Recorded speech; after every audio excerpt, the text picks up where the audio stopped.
About 40 miles northwest of Atlanta sits one of the Southeast's largest and most preserved sites of Native American Mississippian culture, the Etowah Indian Mounds.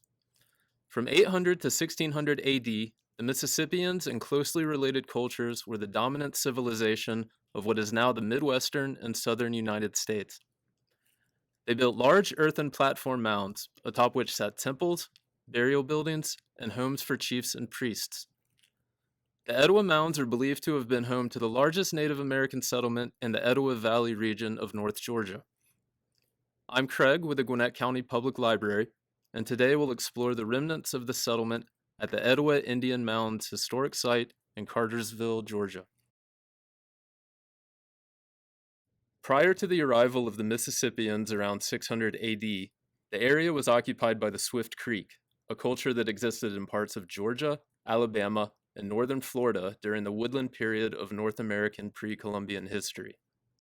It's known that the Swift Creek also constructed mounds and were responsible for the nearby Leak Mounds, which were mostly destroyed in the 1940s to construct roadways. The Swift Creek abandoned the area between 600 to 650 AD as the Mississippian cultures began to rise. Construction of the Etowah Mounds began sometime around 900 AD and remained in use until 1550, shortly after Spanish explorers first visited the site. In 1540, the arrival of Hernando de Soto and 1,000 of his men brought conflict and unfamiliar new diseases to the Etowah people. In just a decade, a once thriving village of thousands was decimated, leaving the survivors to flee the site. Surviving groups later became the Muskogee, otherwise known as the Creek.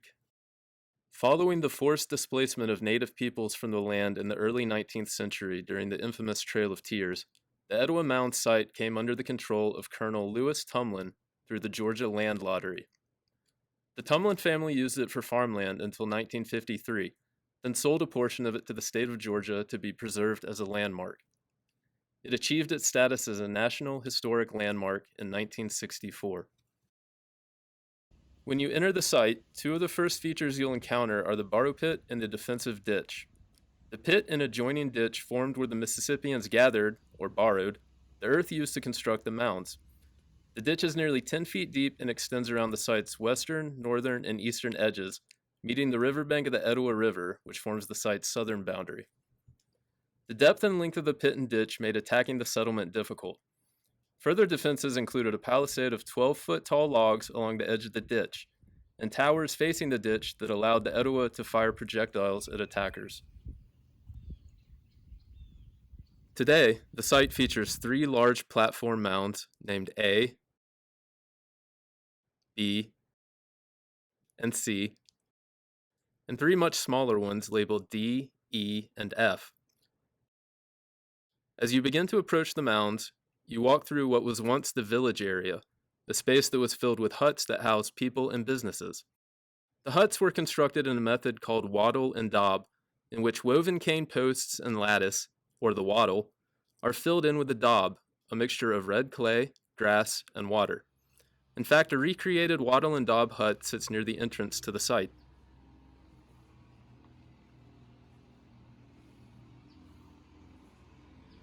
Right before you arrive at Mound A, the path rises, and you come into what was once the central plaza.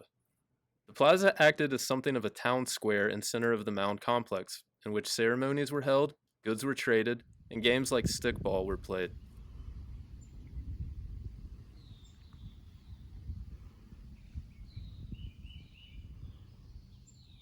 The largest of the Etowah Mounds is Mound A, standing 63 feet and with a base spanning 3 acres. Also known as the Temple Mound, it's believed that this mound is among the largest constructed by the Mississippians. Recent radar mapping revealed that this mound once had 4 structures of various sizes, plus a courtyard.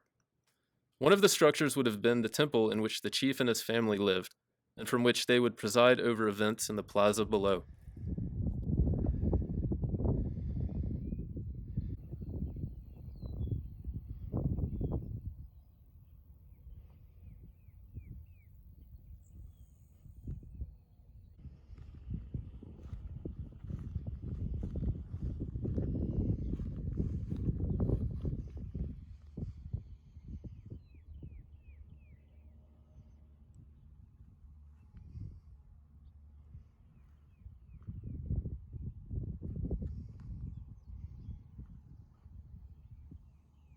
The smaller mound just to the southeast of Mound A is Mound B, sometimes referred to as the Lesser Temple Mound.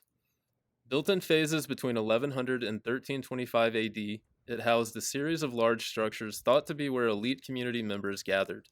It's also believed that the village priest had a home on this mound.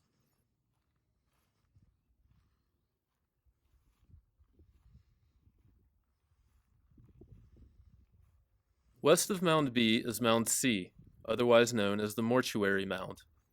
This is the only mound to have been fully excavated and reconstructed. It was here that village nobility were laid to rest with the possessions that would be useful to them in the afterlife. The discovery of hundreds of burials and objects have revealed much about the lives of the Mississippians, what they wore, their rituals, and how they lived. Some of the objects found at this mound, particularly marble sculptures of a man and woman, reflect a high level of craftsmanship.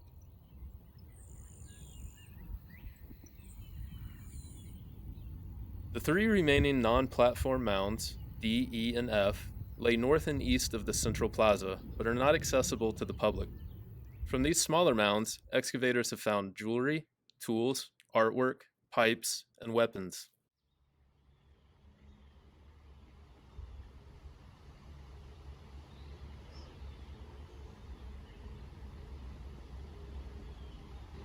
As we walk beyond the mounds, we come to the Etowah River.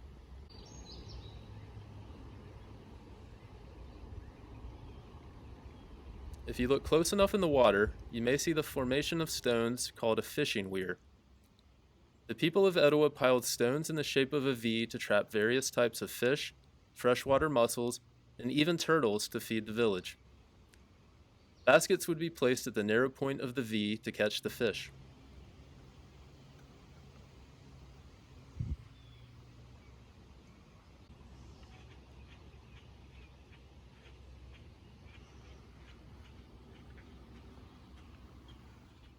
Located in Cartersville, the Etowah Indian Mounds are less than an hour's drive northwest of Atlanta and well worth the trip.